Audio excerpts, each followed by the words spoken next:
the comedic stylings of Mr. Ben Boccuzzi. Thank you very much. So, I grew up Italian, and that means I was motivated by two things when I was younger: food and travel. And by travel, I mean guilt trips.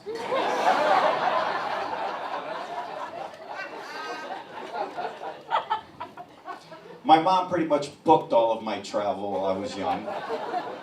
Had platinum status by the time I was 14. And she was always nagging me. You know how it is, how your mom nags you. Clean your room, eat your vegetables, don't point that gun at your sister.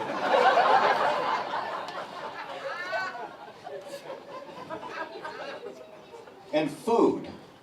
There were three things we did with food. We either talked about it, we ate it, or we used it to grade the quality of an event.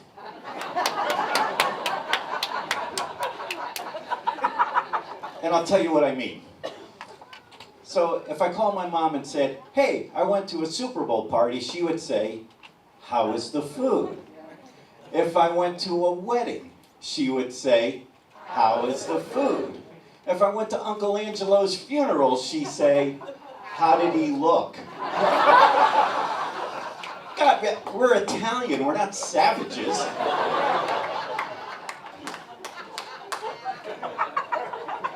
But the food was good because she did ask.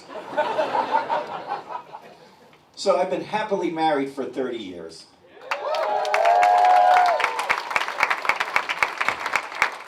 But what I realized when I got married was all the things wrong in life that I do.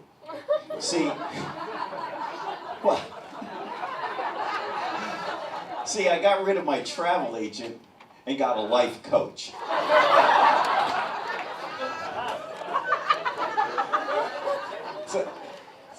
So, you know, if I'm laying on the couch trying to take a nap, life coach comes up and says, "Why are you napping? I'm not tired." And I'm like, when did I have to get this cleared by the front office? And if I'm a little bit cold in the wintertime, you know how the house gets a little bit breezy? So I go and I click up the thermostat 1 degree and I hear, "Did you turn that heat up?" And I'm like, "No." Life coach says, "Put a coat on." And I'm like, "A coat? In the house?" I had to put my foot down. I said, "I have a job. I make the money. And this park is very comfortable when you're watching TV."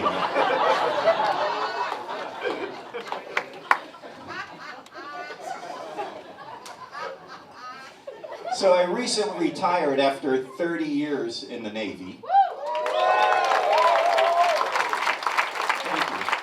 And people would ask, how come I stayed in the Navy so long? And I'll tell you, on that drill weekend, I would go to the reserve center, and my last gig was as a commanding officer, right? So I'd step on that drill deck, and somebody would yell, "Attention on deck," and 500 people would come at attention. And that gave me the opportunity to give a lot of leadership tips and captain stuff like, "Please, don't get up." You know? As you were. Carry on. You know, captain stuff, right? And then later on that night, I get home and I'm feeling good. I walk in the door and life coach says, "Hey, Captain, the garbage isn't taking itself out tonight."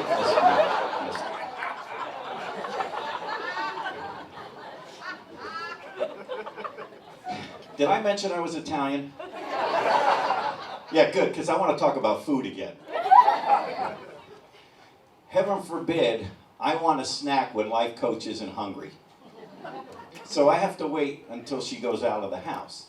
So one time I hear her pull out of the driveway, so I go to the cabinet and pull out a tube of those Oreo cookies, right? Yeah, right? And so I sit down at the table and I'm wolfing those Oreos down.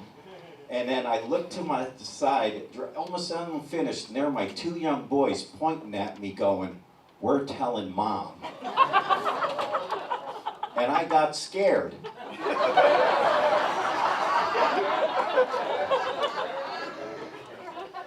So I'm thinking to myself, when did I lose it in this house? I gotta call somebody who I know was the king of the castle when I was growing up. So I call my dad, and he answers the phone, and I say, "Hey, Dad, it's me." He said, "Hold on, I'll get your mother." So Mom comes on the phone and says, "Hi, honey, what are you doing?" And I said, "Nothing much. The boys just took me on a guilt trip." And she said, "How was the food?"